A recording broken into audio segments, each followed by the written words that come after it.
what I rely on is seeking God, listening to Him, being obedient, and I got to throw in the last one.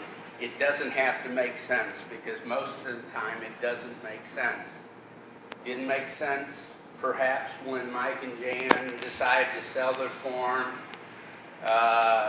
Didn't make sense that God called us to Africa. And I'll talk a little about that later on. But I had seen in the United States many times churches step out. Usually they have the land and they need to build a big building.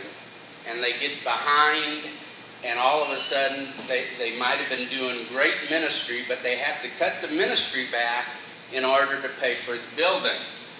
Now, we've got a small ministry, or I've always thought of it as a small ministry. I'm getting away from that because we're really doing a lot of big ministry, which amazes me, because just as everybody has said before, I would have to tell you I'm not qualified for any of the things that we're doing.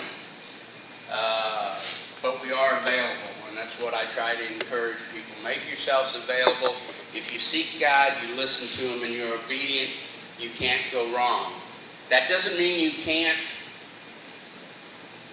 have serious problems that some people would call failures, but if God is guiding you that way, there's a point to it. And a lot of times we have trouble seeing those things.